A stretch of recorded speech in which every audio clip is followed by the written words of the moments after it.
Hi, everyone. You are listening to the Wellness Inspired Podcast. I'm your host, Sherry Davidson, and I am super excited to be here with you today. This is the first episode of this podcast, and I'm so glad you're here. A little bit about the podcast before we jump into the first episode. The foundation of this podcast is to inspire the art of self-preservation. This can be defined as wellness, well-being, health, self-care, or loving yourself. I know that sounds cliche, but think about something you love. You want to see it grow. You nourish it. You care for it. You want to see it expand and be the best that it can be. This could be a kid. It could be a significant other. It could be a dog, a cat, a bird, the planet. It could be your business, but think about that thing that you hold close to your heart. You want the best for it. You want to give it the guidance and support it needs to flourish and thrive. And I hope this podcast inspires you to cultivate awareness around your wellness and make choices to live your best, healthiest life. The Global Wellness Institute defines wellness as the active pursuit of activities, choices, and lifestyles that lead to a state of holistic health. And I truly believe with all my heart that most people are sincere when they say they want to live a healthier life, but we get stuck in old patterns and belief systems. It's hard to break the patterns and shift our belief systems. Change is hard. Think about a habit you want to change but struggle with. Why do you think it is so hard to change that habit? I'll give you two main reasons. One, it serves a purpose in some way in your life. It fulfills you. And two, you have made it part of your default system through repetition. This default system is your subconscious mind. That's where all your habits live. And this is where most people operate over 50% of the time. They're on autopilot, living out their habits and belief systems over and over again. And sometimes all we need is a little guidance, support, love, and community to make sustainable change. Through monologues, conversations, and interviews, my goal is to inspire you in achieving a higher level of well-being and performance in your life. I will be interviewing experts in the health and wellness field, athletes, entrepreneurs, animal lovers, spiritual teachers, and people who have inspiring health and wellness stories.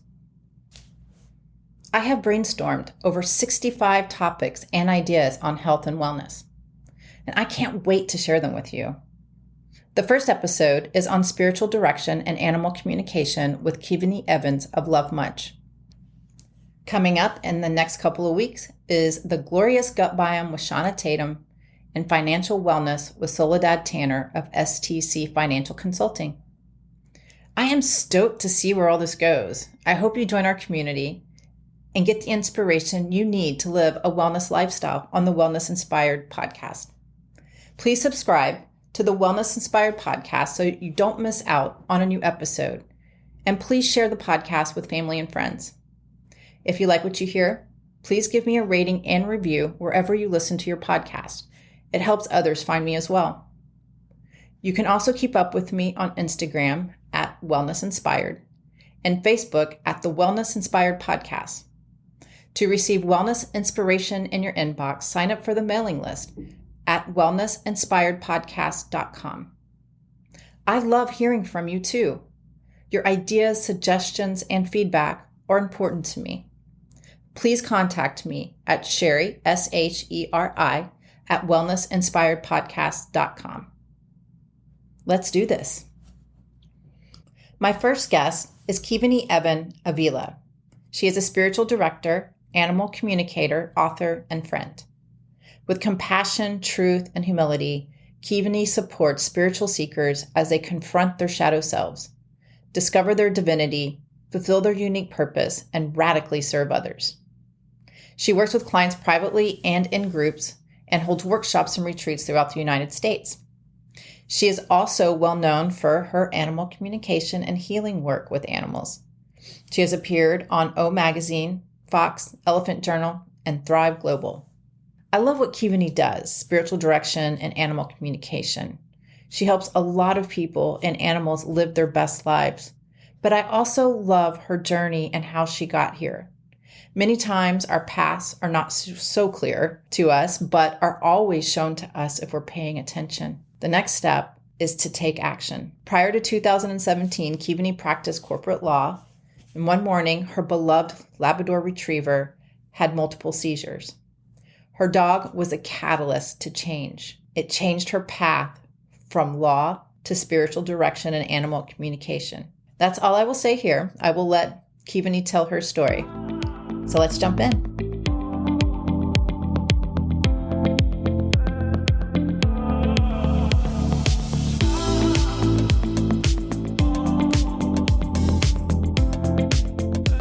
Hi, Keveney. Hey, Sherry. How are you? I'm doing well this morning. Thanks for having me. Yeah, well, thank you for coming and spending the morning with me.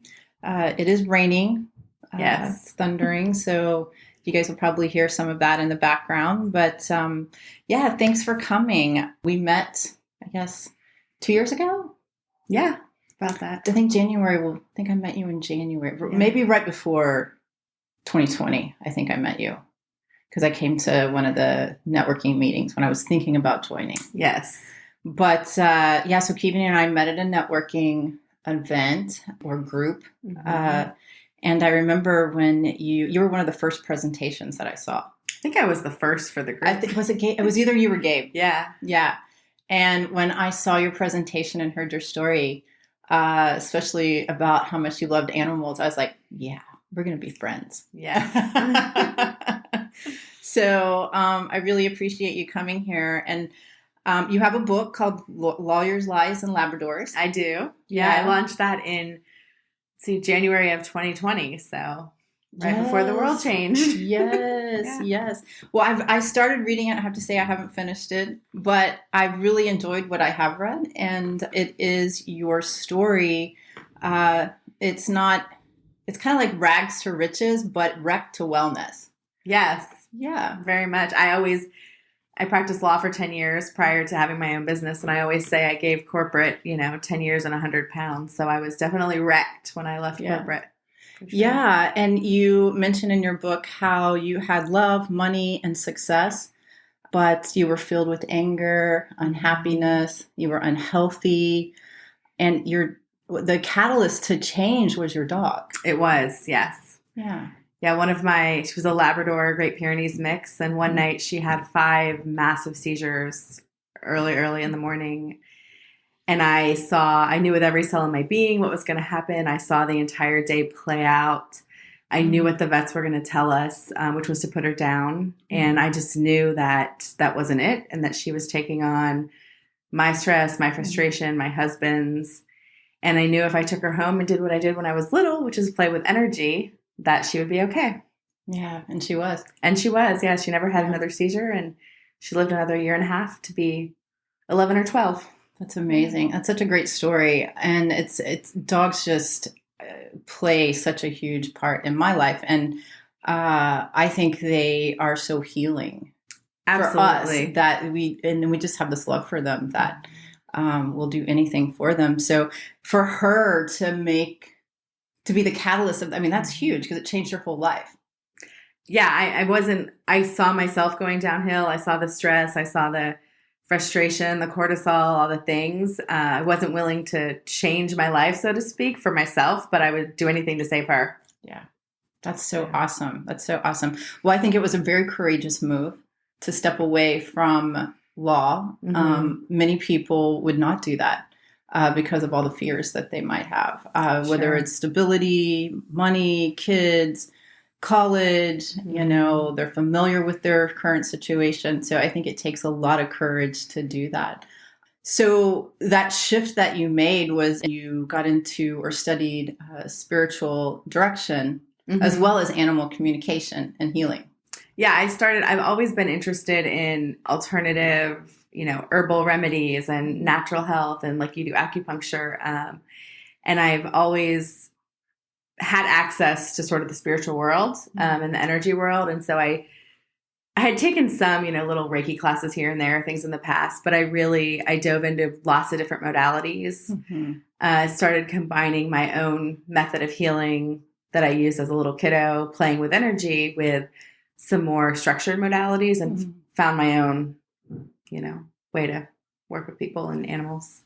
Yeah. So tell our listeners a little bit about your backstory when you were a kid, because I remember that was in your presentation and it's in your book. Yeah, I saw energy. I thought that I could heal animals. I had a border collie mutt mix as a kid, and I would line up my doll babies and my stuffed animals, and I would send Maggie pictures of a certain stuffed animal or a certain doll. And I noticed that she would go and she would get that stuffed animal or she would get that doll. And of course, Maggie's the dog. Yeah. Of course, as a kid, I thought I was like, magic. Really, she was just a very receptive student. But I realized that we can communicate with animals. Yeah. And so I had a friend who had horses. And so I got really interested in working with them. And really, I've always seen animals as healers, especially horses and dogs. And I've always been interested in plants. As a kid, I would, pick different herbs, or if my friend had a tummy ache or couldn't sleep, I'd say, take a dandelion or do this. And then as I got older, I realized, okay, this knowledge is coming from somewhere. Yeah. Because I would read a book and it would say the same thing that I remembered as a kid. So cool. Very connected to ancestors and have some Native American lineage. So I always, as a kid, I always thought I was a medicine woman. So I like to think that some of that's coming through me. Do you know, I had somebody tell me when I first moved back to Houston from Austin, she was, I don't remember I'm not sure like what she called herself, but she did energy work. And she told me that I was a medicine woman from a very long time ago, and that I was very mad because they burned all my herb books. I was like, well, that's interesting, because I love herbs. I probably love herbs more than I love the acupuncture, although I love acupuncture, but that's what got me into traditional Chinese medicine. So anyways, I just thought about that. I haven't thought about that in a long time. Yeah, I love herbs and flowers. And I mean, I've been using essential oils for over 25 years. And the power. There's so much power in there. Don't take pharmaceuticals really ever. So and I think, whether it's a lot of it's belief, I believe more in the herbs and the oils. So I have a better response with them. Yeah. Yeah. That's really cool. So tell me and our listeners about spiritual direction and what that is. I think because it's a very broad term. Sure. Yeah. Yeah. For a while, I was more of in the coaching. I mean, it's similar to coaching. However, you did lifestyle. Was it lifestyle coaching? Prosperity mentoring, helping people. What I did was I helped a lot of people that were in my position, that were in corporate, that were afraid to leave their salary. I helped them monetize their passion and get out of corporate and keep their paycheck and be successful, I was good at it and successful, but it wasn't my passion. It wasn't why I left corporate. Yeah. I really wanted to focus more on the healing, whether it's animals or people, and also with the spiritual direction or spiritual companionship is what I rebranded earlier this year. And so with my new brand, as opposed to calling myself a coach. Love Much? Yeah, Love Much. Yeah. I love that name. There's a good story to that. We must hear. So I wanted to be less of, I didn't want people to come to me wanting the answers. I wanted to help them find the answers within themselves. Mm-hmm. And so spiritual companionship or spiritual direction is really about helping others to navigate and explore their connection with the divine, whether that's God, universe, source, whatever their word is, wherever background they come from, but helping to navigate the dark nights and the triumphs and the mystery and all of that. And really, now I help a lot of people who have always been my favorite clients are people that have created a lot of success in their career, but now they're at a point where they're wanting to serve at a higher level or have a give back or focus more on their own spiritual journey and what they're passionate about from a service perspective more than a monetary perspective. Why do you think that comes later in life? Do you think you've fulfilled all these different levels, or you've gotten to a certain point and then you just want to... Yeah, I have some friends that are astrologers. I'm not, that's not my not my thing, but there's some things to say with like your Saturn return. Certain things happen every 30 years. And when you get into like the 60s, there's some reasons for it. I think too, especially now in the world that we live in, people are so focused on paying bills and paying back school loans and just, dealing with the day-to-day stuff that a lot of us feel like we don't have the time or the space or the energy to put into something higher, maybe. Yeah, because it always seems to come with age, And so as a health coach, we talk about the pillars of health and wellness. Sure. And spirituality is one of them, right? Because we look at things from a very holistic perspective. And it's so important to feel that connection to something bigger, whatever you call that. And but it does seem to be something that people focus more on. And I think things are changing because I think I do see some of the younger generations more focused on spirituality. Maybe not so much religion, but spirituality. But it definitely seems to come at a older age. So I find that very interesting. I think too, it's coming in a different way now with how the world has changed over the last couple of years. I've never resonated with a lot of organized religion. I've never resonated with the New Age movement. I've always kind of been in this sort of mystical middle. I resonate with a lot of old ancient teachings, philosophies, religions. But I think that I feel like the purpose of the last 2 years from a spiritual perspective is really to have us all go internal, right? It's a time where we all need to sort of sit with our own shadows. And a lot of people are focusing on the shadow of the world or other people's pointing fingers. A lot of people have a hard time with sitting and going internal.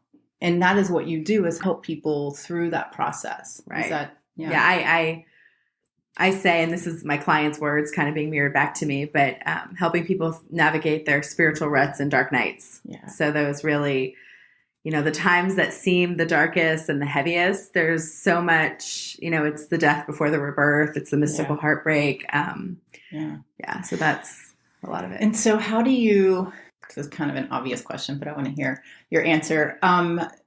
So, I was just talking about the spirituality as a pillar of health and wellness. How do you see that playing into people's health and wellness? Past experiences, some past clients, obviously you don't have to say their names, but just to give people an idea, and myself, of like what it is, like what kind of things you are sitting with and guiding them through or navigating them through that process. Because I think it's, to hear it, like I guide people through those dark nights.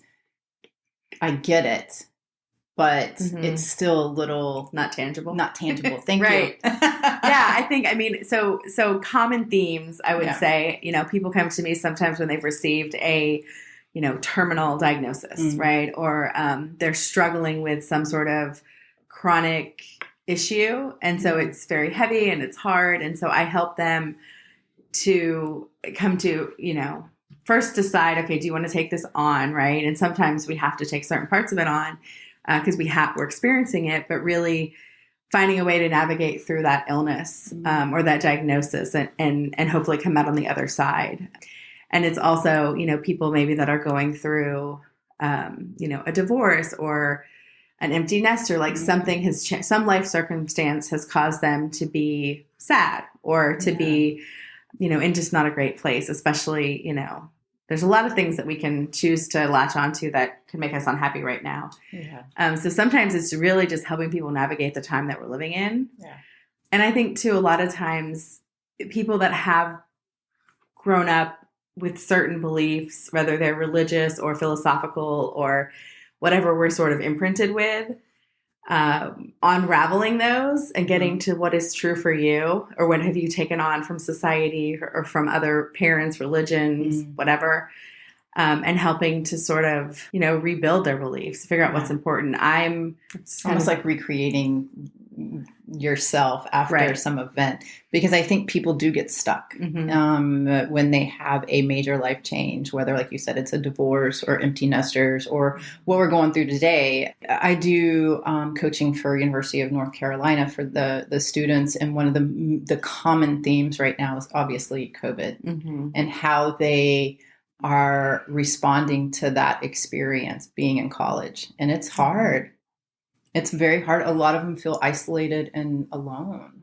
So to help navigate, I don't know how that would look to navigate it from a spiritual perspective, but it'll be interesting to see the outcome in the long term. And I think it's really easy. We've gotten into this, if you look at even in like the psychology, like the happiness movement and a lot of the New Age teachings, I call it love, light, and clueless sometimes. But it's very easy to think that we're being spiritual because we only focus on the positive and we don't want to feel the negative emotions. And really that's not what the mystical teachings teach us at all, right? Yeah. The heart breaks over and over again, and you have to feel the pain and the suffering of the collective, of your own stuff, in order to really have the rebirth. Yeah. And so there's so many people walking around being happy and making it wrong if they're sad, and just trying to, living this very, I call it kind of shallow spirituality. Yeah. I mean, I think there is some positive. I know exactly what you're talking about, because I've thought the same thing. Like, it's okay to be sad. We have to be sad sometimes, right? And even Buddha talks about struggles, right? And absolutely. So for me, and I think this is part of the reason why I do a lot of my ultra marathons, is it's that struggle that I go through that I appreciate when I get to the end. Sure. Or even if I don't, if I don't, there's been one race where I didn't, and I trained for a year. And, but just to have that humility and that just failure, running is very humbling. Yes. It's a very humbling thing to do. But yeah, I mean, I think that I do love the happiness movement, but I also feel like it's a little misleading. Yeah, I think we've taken a lot of the really awesome, deep teachings that I focus on. I mean, I study whether it's Sufi mystics and Christian mystics and, saints and sages and all of it.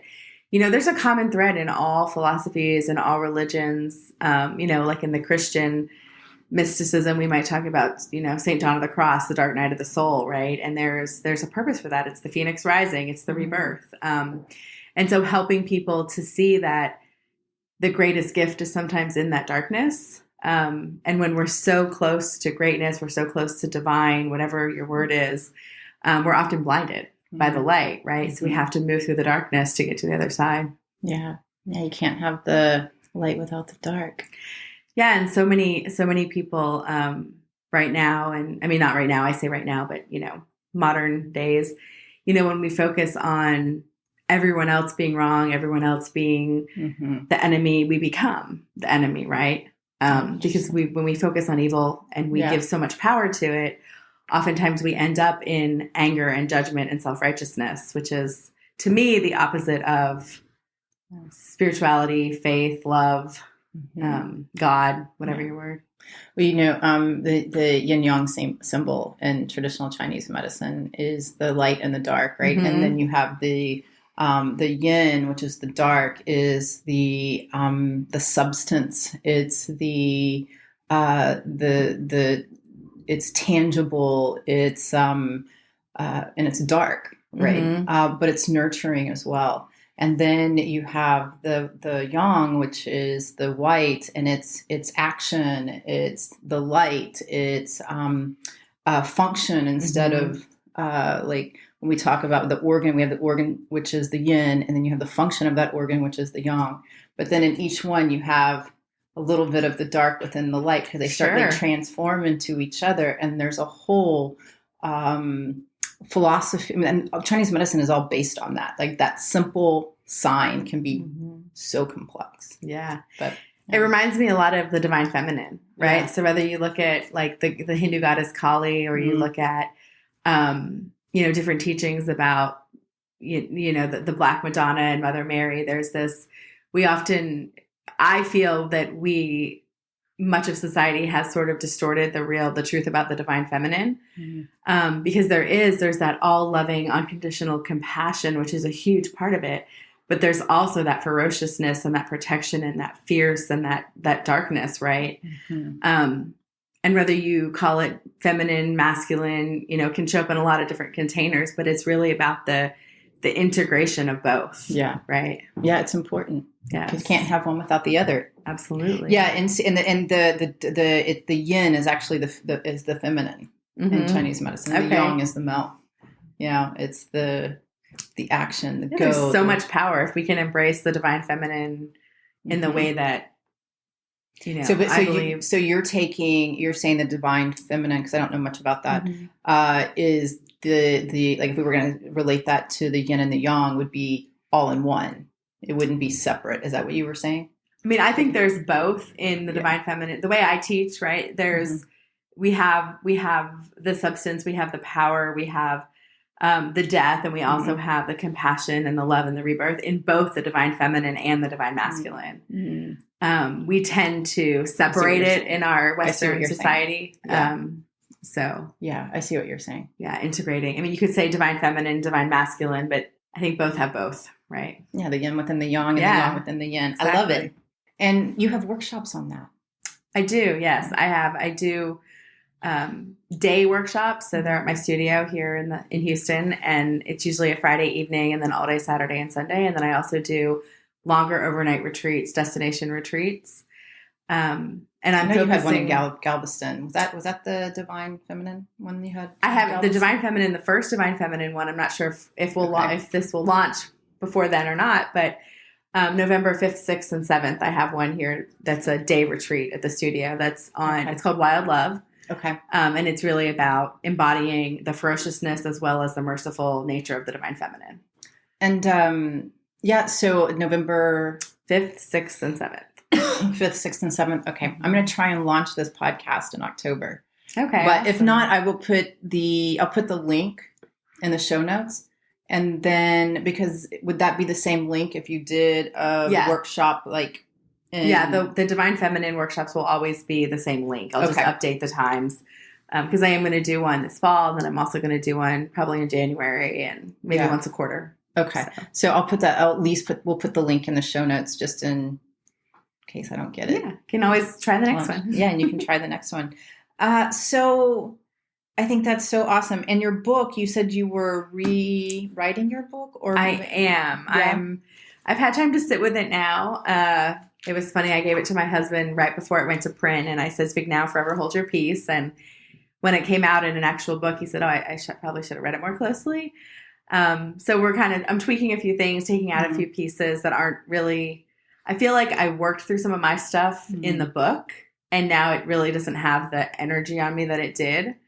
So taking out some stuff, also incorporating how my business has changed, because the book is very heavily focused on the prosperity mentoring, as well as the animals. The animals has always been with me. But yeah, I may change the title. I'm going to relaunch because I had a national book tour planned for 2020, which got canceled. Didn't happen. So, but I want to relaunch it and do the tour and, travel the country and have fun with it. Yeah. So, when did you say it was going to launch? Do you have? I don't know. You know yet? We'll see. You'll see. Hopefully sometime next year. Yeah. 2022. That's going to be the year. Yeah. It's going to be a big year. I think for myself as well. Make something happen. It's time for some big changes. It's time for some big changes and big trips. I think I have been in Houston I love Houston. It's my home. But I haven't really traveled anywhere. I haven't taken any, in 2017, I told myself that once a year I was going to do a big trip. And I have stayed with that commitment until 2020. So now it'll be 2 years that I haven't done anything. So you need to take 2 trips or a really, really long one. Oh, I'm planning a really long one. Great. It'll be this time next year. So I hope it all works out. I will be Faroe Islands, Iceland, and Greenland. Oh, wow. That's the plan. I was going to go to Japan, but Japan's not open yet. And I want to start planning something. So Japan will probably be open next year. There's the Kimono Kodo Trail that I would really love to do. It's a walk. It's a pilgrimage. But I just want to start planning something, and I can't really depend on that right now. Yeah. So yes, but I'll be gone for a month. That will be awesome. If that's what I missed the most over the last 2 years, is just traveling for fun. And also, I typically went to San Diego once a quarter I have a lot of clients there and friends. And so that's been tough. Did you live in California? No, I've never lived in California, but I do have a lot of family there. Yeah. But I'm from Pennsylvania, so most of my family's on the East Coast. Yeah, So I remember that, but for some reason I thought you might have lived in California. No. Just energetically, you're just drawn Yeah, to I it. seem to get a lot of referrals from there, and Yeah. I had my very first client was from San Francisco, and she was living in Westview, and I helped her manifest her move back, and she's been. I mean, I can probably trace half my business back to her, so Wow. She's been an awesome referral. Yeah. You just need one awesome referral and somebody that believes in you, and that's all it takes. Word of mouth is my jam. Yeah, mine too. Well, let's. Do you have anything else that you want to say about your book or your workshops? No, I think you had mentioned the longer retreats too. So I've done some in Galveston, South Padre, Florida. Yeah. I had a really amazing one planned for Southern California, which didn't happen last year. So I'm hoping that one comes back. Yeah. It will. Those are fun. 2022. Yes. And I wanted to one in Ireland or Scotland, or I've studied a lot in the UK, and so I love England and Scotland, and so I got to do one there. Ireland would be beautiful. I did some backpacking and went to Ireland. It was a long time ago, but I do remember doing the Ring of Kerry. Mm-hmm. I do remember that. It was beautiful. Well, let's talk about animals, because sure. Here comes Finn. Right on cue. Right on cue, Finn.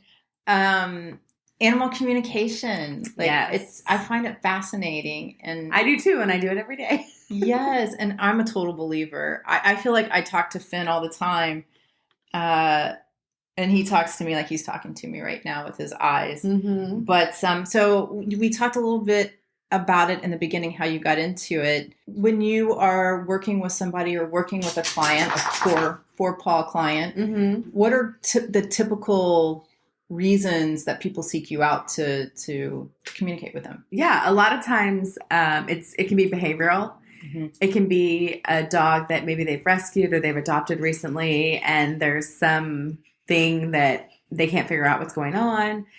A lot of times people will go through our traditional trainers, and when the kind of like the normal stuff doesn't work, they'll, get referred to me, or they'll come to me. Also, I work with a lot of animals who are struggling with some sort of physical, or separation anxiety. Could be emotional, right? Especially now, we're animals who've never had separation anxiety are having it. Because people are going back to work and they've been home for a year. Mm-hmm. And then some people just are curious. They just I have some questions for my dog, and, can you ask them? And I find that, or it can be, sometimes someone will say, I have 2 or 3 dogs. They're not related, and they all have similar health stuff. They all have something going on with their pancreas. Interesting. And so animals pick up energy in our energetic field before it actually manifests in our physical body a lot of times. And, disease, know this, right? Yeah. Often is around before we manifest it. And so I will look to the energy of, say, if it's the pancreas, what's the energy? It's usually defeat. And so I'll always ask, is there anyone in the house who's suffered a defeat? And sure enough, there usually is.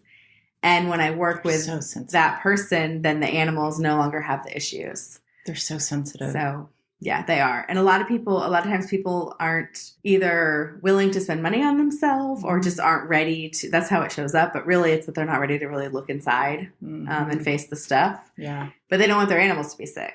Yeah. So humans oftentimes come to me through their animals. It's kind of the tool that helps me access them. They're so healing. Yeah. Aren't they in so many ways? They are. Especially, my favorite are horses and dogs, but I work with cats and cows and guinea pigs and the whole 9 yards. Guinea pigs. Yeah. So tell me a funny story. Okay. About a guinea pig? About a guinea pig. I want to know what they think. So I had a client in California, and she and her daughter were out of town, and her husband was taking care of the guinea pig, and they got home and the guinea pig wasn't acting right, and they realized the guinea pig wasn't eating. And so she called me, and she's somebody who, I work with her poodle, I work with her husband, I work with all of them. And so I'm kind of her first line of defense. And she said, what's going on with the piggy? And so I did an energetic scan, right? Sounds funny, but I can see inside the animal's body, right? And so it was funny because what the piggy showed me was a conveyor belt. Mm-hmm. And it was like you're putting something on it, and it was like, it would be things, I don't know what guinea pigs eat at the time, right? That was my first guinea pig client. I've never had a guinea pig. But it would be like little pellets or little different things. I can't remember what it was. There was, I think, some fruit maybe. And so it was, all these things were on this conveyor belt, and then all of a sudden it just stopped. And the guinea pig, it was like the possum playing dead, right? The guinea pig showed himself like as though he was dead. And I said, what I'm picking up is that when a guinea pig stops eating, it's like a conveyor belt, and it's very dangerous, and everything stops. And so she said, well, do I need to take him to the emergency vet? And I said, yes. Because sometimes I'll ask, and sometimes it's yes, sometimes it's no. And so she took him to they call it the exotic vet inn. And the way they explained it was when a guinea pig stopped eating, it's like a conveyor belt. And it has to constantly have input, output, input, output. And if it stops, then the guinea pig was he was, critical at that point. So wow, that was kind of a fun little story. Oh, yeah. I was going to, so it really does play a part in the health and well-being of the owner as well as, yes, both the animal. Because when we work on the human stuff, a lot of times the animal stuff goes away. And the other thing too is I work with a lot of end of life situations. So people that are wondering, does the animal want assistance to be does the animal want to be euthanized? Are they suffering? Give us a sign. And it's always, the animals give the craziest, I had a cat that showed me this. It was like this solid white, very sterile room and this massive black shiny surface. And the cat was laid out on the top of the surface. And I described it to the client, and she said, well, we have a white kind of like a museum type room with a baby grand. And I said, well, the cat, when the cat is ready to be transitioned, she's going to go and lay on top of the piano. And the person's like, oh no, the cat knows not to get on the piano. The cat's not to claw, the whole 9 yards. Sure enough, one day they walked in, and the cat was sprawled out on the piano, and had gone downhill quite a bit over the last couple of days. Wow. So I ask for signs, and it's always something that they're like, they're never going to do that. And then sure enough, they do it.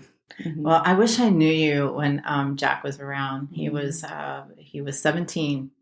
And I think there was really no question whether it was his time because he was in kidney failure. And I had 3 vets that had to tell me it's time, but it would have been kind of nice to see what he was if he had any messages or anything. Well, and even with end of life, and we can still see, just because he's gone doesn't mean we can't, but even end of life, I find animals, they hold on to fulfill, I call it a soul contract, but to fulfill some sort of purpose in the owner's life.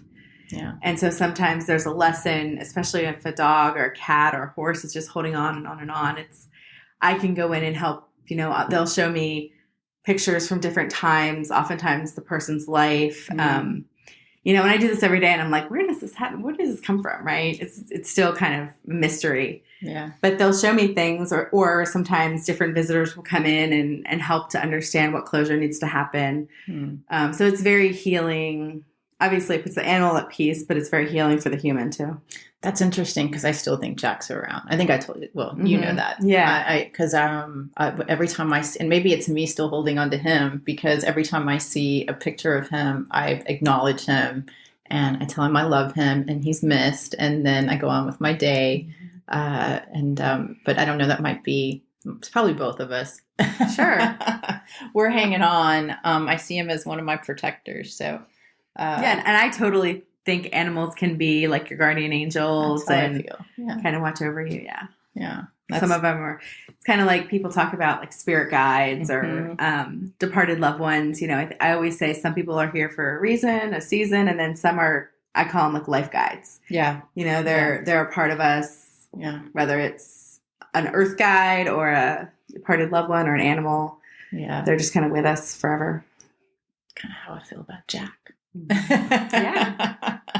And Finn will be that way too. I get very attached. Which I'm sure like many people do, but they really are. Like my mom calls Finn my firstborn.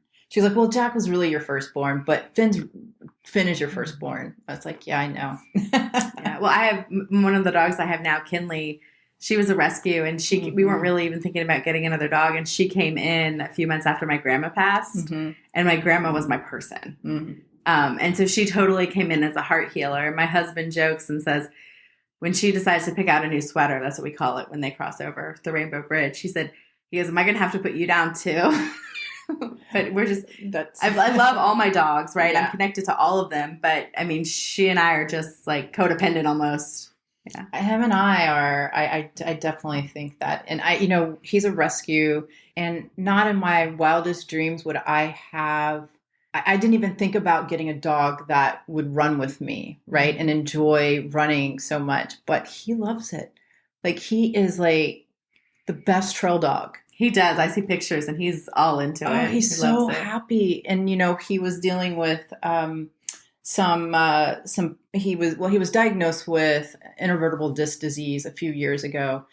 And now that he's getting older, we would hit the trails, and then afterwards he would just be in a lot of pain. And so I really haven't taken him on the trails a lot because he had a really bad episode in May. And I finally took him to a rehabilitation center. I think I might have told you this. Yeah, a little bit. Yeah, it was the best thing I ever did. So he's doing chiropractic adjustments. He's doing cold laser therapy. He's doing aqua therapy.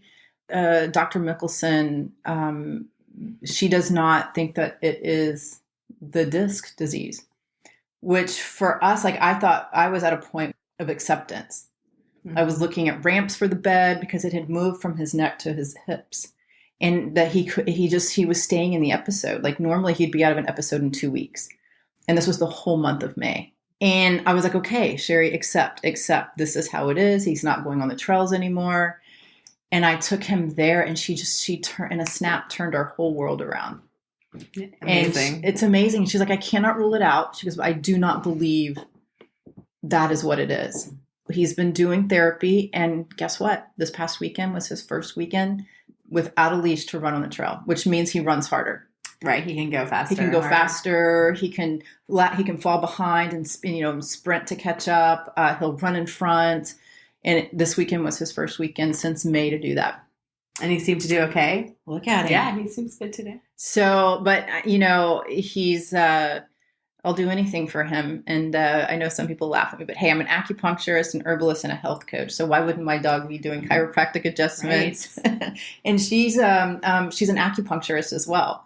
And she prefers doing more natural approaches. So she has one of the same lines of herbal formulas that I have. Oh, very cool. Yeah. But hey, he's running, and hopefully, But I have our older lab, Kinley, the one that's my person. She's doing hydrotherapy, and she had an episode, I guess 2 weekends ago, where she didn't even want to stand up, and she's getting up there in the years. And we took her to the vet, and of course they wanted to do muscle relaxers and anti-inflammatories and pain and protocol. Everything. And I mean, we did that in the immediate just to kind of get her up for a bit, but then we started doing hydrotherapy, and she may have a back thing going on. It could just be that the puppy pounced on her a little hard. Yeah. But one thing, when we went to the hydrotherapist, she said, she's got some muscle loss. Mm-hmm. And as we're building up the muscle, she's not having a lot of the issues. So it's amazing. Yeah. I mean, I love Western medicine, and I gave Finn, he was on the protocol, and the anti-inflammatories, the muscle relaxers, and the pain meds. Mm-hmm. But my thought was like, I can't keep him on this. Right, it's not sustainable. Yeah, like what are my options, because he can't, and they didn't have an answer for me. Exactly. So that's when I went on the search, and I found the rehabilitation center, and it's just been, so if you ever want that information, I mean, Dr. Mickelson is amazing. Chiropractor, acupuncturist, herbalist. I love always meeting open-minded. Yes, yeah. You should. Yeah. A lot of the vets are like, animal communication, what? So it's the Veterinarian Chiropractic Rehabilitation Center, and it's Pearland. Okay. So she works on mainly horses and dogs. And yeah. Oh. And she works on everything. You can do a networking referral and get credit. Well, I'm going to invite her onto the podcast. I would love for her to come on the podcast and talk about alternative therapies as a veterinarian for animals, Yeah. But it'd be great contact. Yeah. Yeah, absolutely. Yeah. So what else? You do workshops. You do animal communication workshops, and I do. I have been. So what do you think? I loved it. Good. I loved it. It was so much fun. And then you actually did a 30-minute, 40-minute session on Finn. Yes. Which was really interesting. So I walked away hearing that Finn wants his voice at the clinic. And because you were like, do you shush him? I was like, no, I don't. And I was like, oh, wait a second. At the clinic. At the clinic, I do, because he likes to let me know when delivery people approach the door. And I'm always shushing him because people are in here trying to relax. So I don't think he has gained a voice here, but I definitely at home let him have his voice. But also the other thing that you told me was that he wanted a Tempur-Pedic. Oh yeah, he kept showing the foam. The foam. Yeah. And it was really funny because after that, I decided to throw some pillows. Well, first he loves pillows. Mm-hmm. So if we're at home, he takes over the pillows. He's in the pillows on the sofa. So I decided to take a couple of pillows and put them underneath the padding I had on the floor at home. And I think I sent you a picture. And he was just completely passed out for like 2 hours. He likes his cushion. He's a dog of luxury. Yes. But yeah, so I thought it was super fun, and I try and communicate with him. But I think in that there were two experiences in that workshop that really stick out in my mind, and one of them was the last horse. Do you remember the horse that? Which one was it? It was the horse that was owned by an Amish family. Okay. A working horse. Yes. And it was the last one. It was. Was it the mom? It was the mom. Okay, of the baby that we did. Of the baby. Okay. And for some reason, I just remember because I think we went through like maybe 6. Sure. We practice on like 6 different animals. Yeah, dogs and cats and horses I usually use. And a gorilla. A gorilla, yeah. Sometimes I pull in a gorilla or an elephant. I think it was from the Houston Zoo. Okay. Yeah. Yeah. Or was it that was a gorilla? Oh, we did. Oh my goodness. Coco, right? Yeah. Coco the gorilla. That was from, and then we did something. We did an elephant from the, maybe that was the elephant from the Houston Zoo. But the horse, there were two experiences. One, the horse, because I remember on all of those, I'm not going to walk everybody through what you taught us in the workshop, but we were going to connect, and I was able to connect with all of them. But for some reason, that horse, I could not. I was like, she doesn't want to be talked to. Mm-hmm. And so hearing the story of the horse made so much sense. And I was like, I got like chills. Yeah, she just never had a lot of human interaction, so she was. Yeah, it was really crazy because all I could see was myself standing in front of her saying, "It's okay." Mm-hmm. And when you told us the story, I was like, "Oh my gosh." But the other experience I had was the black cat that popped up. Oh, yeah. Mm-hmm. And I was like, I couldn't even connect because I was going to cry. Yeah. So anyway, so tell people about your workshop. And yeah, it's fun. It's really fun when you have like 13 or 40 people. That was a pretty small one because of all the social distancing and fun stuff. But when we have several people, and some people may have like played with it a little bit, but most of the times they're just totally new. They have no background. And so I bring people in. We talk a little bit about the heart-to-heart connection. We talk about how to connect to the animal, how to connect to the energy, the essence. And then I have just random clients that I've gotten permission to use. And I put them up on a big screen. And so it's just a picture of the animal. And I walk them through the process again. And I usually give a couple questions that we ask every animal. And then we compare notes. And so it's so fun to see. I remember I did one a few years ago. I think we had 14 people. And we would put the animal up, and 10 people might ask, "What's your favorite toy?" And 10 people might say yellow duck. Wow. And so it's such confirmation for people that they're connecting to something, right? And so, yeah, they're fun. I do them at my studio. I've done some virtual, but I also help people if they want to, if they're not in, I like the live workshops better. But if there are people that want to learn, I can work with them one-on-one and help them to read their own animal. And sometimes it's tricky. So whenever I teach people, I always say you can always come back and I can confirm. Because sometimes we're just so close that it's tricky to, I've had some dogs that like, I can't disconnect from, and I have others that I'm so close to that sometimes I don't trust the reading. Yeah. Talk about it in meditation. If you do any kind of contemplative meditation, that you have to trust the images that you get, or the words that you get, or the sounds that you get. And it's hard to trust them sometimes, especially when you have so many thoughts coming in. It's hard. But I remember how to navigate through that experience in your workshop. You were saying, trust your first instinct.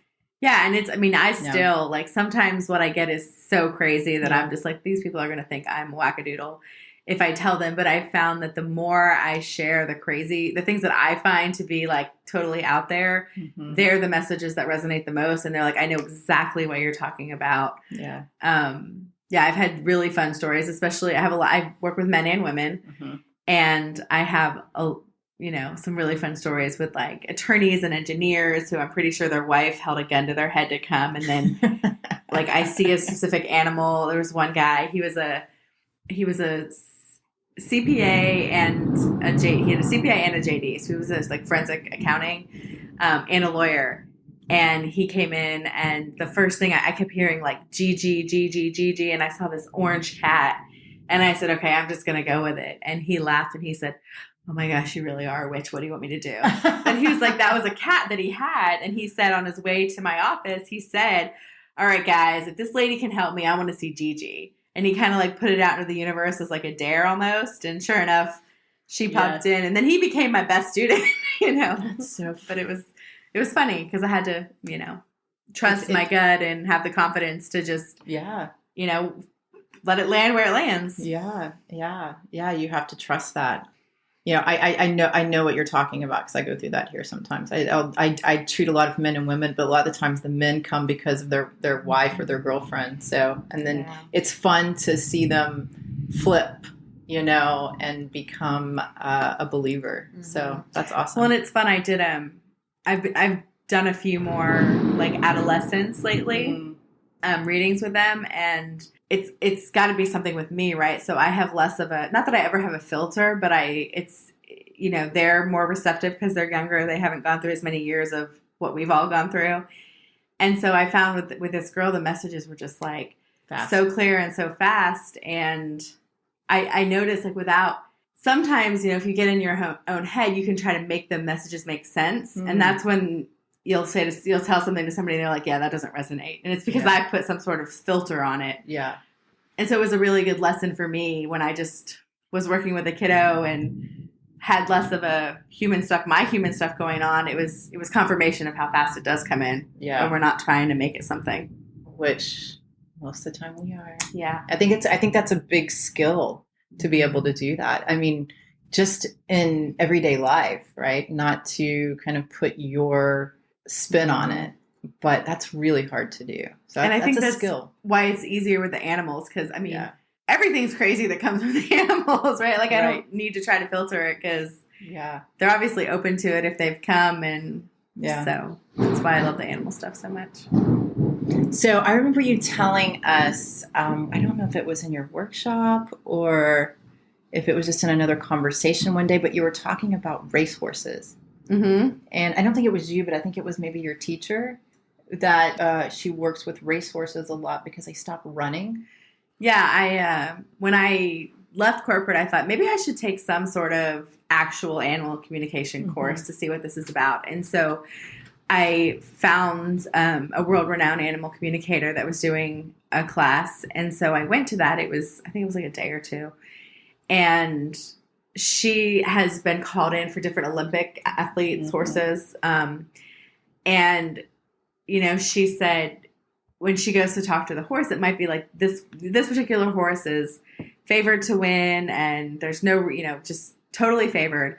And then maybe a week or 2 days before the competition, they just stop training. And they're kind of the horses are just like, I'm done. Right. And they're just moseying around. And she'll go in and she, the horse will just say, it's not my turn to win. That's so interesting. And oftentimes the horse would show her another horse, and it would be like a horse that they're like, yeah, that horse is running, but he doesn't stand a chance. And then sure enough, that horse would win. And so someone asked her, well, do you bet on the horses? I know, that was my question right? too. Yeah. And, she said, no, that would be out of integrity. Right. Yeah. And luckily, I don't know if people hire her and then I don't know.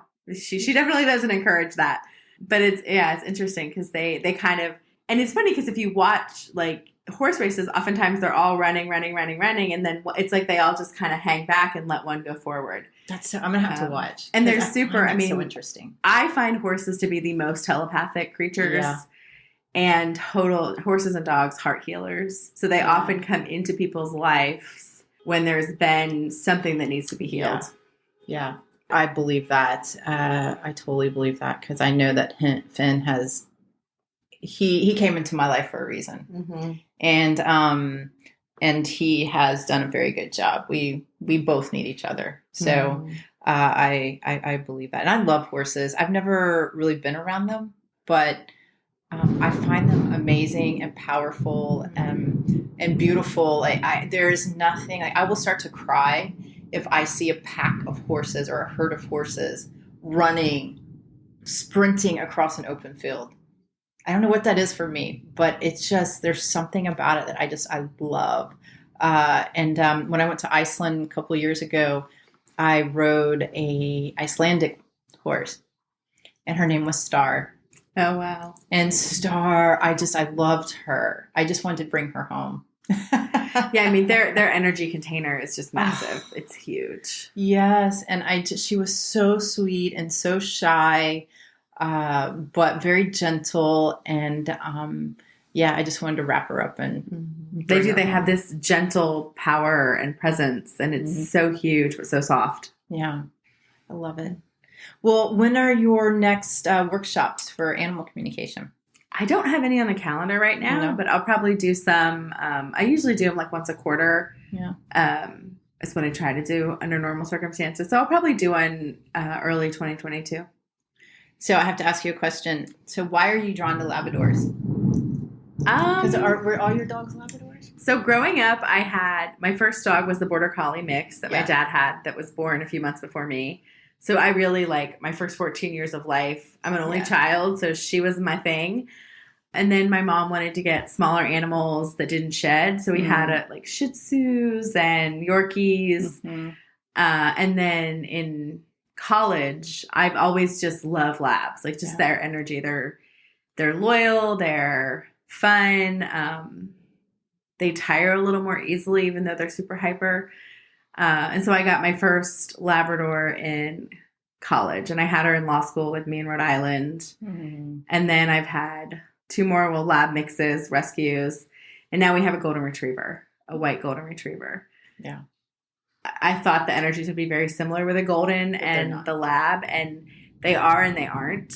The goldens are, well, at least, I think Sophie's exceptional because she's my husband's dog, and they take on the energy of their owners, so there's something there. But she's the most stubborn and willful dog, more so than the Great Pyrenees. Really? Yeah. And so labs are just, they're just like a big ball of love. And I do think, there's a reason that certain dogs are used as service dogs, as medical dogs. And labs are used a lot for service dogs. And well, I've always been really drawn to terriers. So when I was really young, my dad, and yes, this is when encyclopedias were actually a thing and you would flip through them. But my dad wanted me to pick out a dog. And so I picked out a West Highland Terrier. And they're white terriers, all white, small. My dad ended up getting one. And I grew up with Westies. Fun because of me, but the dog ended up being my dad's dog and not my dog. And they'll tell you because I got mad at the dog a lot, but because it was always biting my hair, and it was being a dog and playful. Sure. But my dad and the dogs always bonded. But Finn is a terrier mix. He's a rescue and a terrier mix, but I'm still drawn to that. I don't know what it is. And they say that they always say you look like your dog. Yeah, I've definitely heard that. I've seen that. And it's funny because I always remember that because Finn, he has this goatee, his beard, and I never cut it. And people say he looks like an old man. So some people will say, you look exactly like your dog. And I'm like, an old man? And I think sometimes it's that we have a similar energy to our dog because we draw them in. And so our way of communicating that as a human is like, oh, you look like your dog, but they might actually be picking up on the energy. That makes sense. And I could see it because you're like, you come across as like a busy, you like to run, you're not just sitting, and terriers are very busy. And so I could see that being attracted too. Yeah. And it turns out he loves trails like me. So, we're a good match. Yeah. And he's pretty chill. Mm-hmm. Yeah, except for when the delivery people come. Yeah. It's funny. If I had to look at a breed of dog that I see the most, it would definitely be poodles. Standard poodles. I have a lot of standard poodle clients. Now, do you think that's because of your clients? So I have a lot of theories on that. But it's interesting because I've always kind of felt like standard poodles are a little bit otherworldly. Mm-hmm. And I would say 9 out of 10 people that come to me with a standard poodle, one of the first things they say is, well, I'm an alien. And so it's really funny. I mean, I'm not saying that they're an alien. Right. But they associate with something otherworldly, and then they pull in this poodle. And some of the pictures, I mean, I have poodle clients that literally walk on 2 feet. They just walk around on 2 feet. Oh my gosh! And interesting things like they'll take a picture. Yeah. And sometimes they take a picture of them walking, and it looks like there's like lasers on their back. It's really funny, but I definitely have a lot of, and it's always funny because it's always people that have very proper standard poodles that they've paid a lot of money for, that have gone to the best trainers, and then they are doing something just totally like a behavior. Like just, tackling women to the ground and humping them. Or things that are just not acceptable in their world. And so it's always fun to... Was that a standard poodle you took a picture with in California? You stole... It was, stole somebody's dog, but you... Yeah. And it was funny because I was doing a photo shoot in San Diego, and I'm like, I need a dog. And the girl that was doing the shoot had cats, but... So we walked up to somebody and they were outside eating, and I said, hey, and they had a standard poodle, and I said, can I borrow your dog and just take him down by the beach? And they're like, yeah, sure, and it was trusting, and the girl that was taking the pictures, she said, yeah, but you don't have poodles, you have labs. I'm like, yeah, but it makes sense. That's so I have a lot of poodle clients. That's so funny. Well, I love animals, and they all have such different personalities, the breed and then each animal, right? It's really fascinating to see that. And I've always said that when you let a dog just be who it is, it's when that personality really comes out. But if you treat it like a dog, like it somehow shuts them off, or they're not allowed to grow or develop or I guess maybe expand in some way. But, yes. Yeah.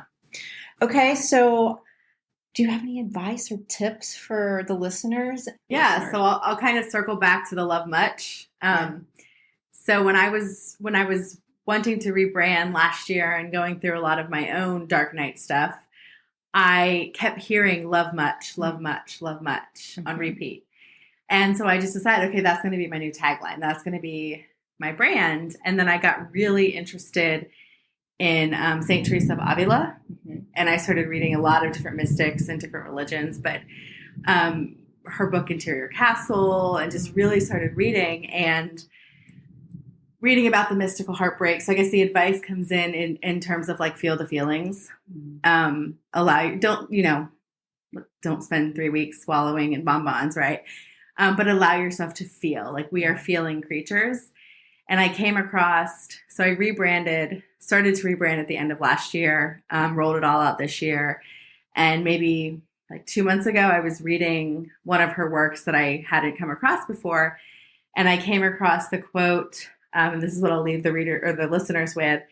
The important thing is not to think much, but to love much. And so do what stirs love inside of you, I think is what the quote is. Oh, that's beautiful. So it's always, the way I put it is, find what breaks your heart the most and serve it. What breaks your heart the most? Find what breaks your heart the most and serve it. Interesting. Yeah, it's a really great place to start, right? Because oftentimes what fires us up the most, what makes us the most sad is definitely tied to our purpose here. Interesting. I'm going to sit on that one. Yeah. And a good way to kind of play with it is if you can think about whether you're watching a movie or you're at a party or you're just going about your day-to-day life, you're having coffee with your girlfriends. If there is a theme that almost every time you hear a story about it or you see it on TV, you stop and you feel. I can tell you what that is for me. Yeah. Yeah. I mean, that's definitely animal cruelty. Like Yeah. it is, I have no patience. It hurts every time I see that on Facebook or Instagram or someone sends me something. I'm like, I'm not the person you're supposed to be sending this to.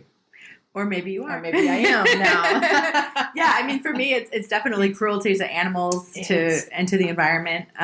Yeah, it's just crazy. I just don't get it. I do get it and I don't get it.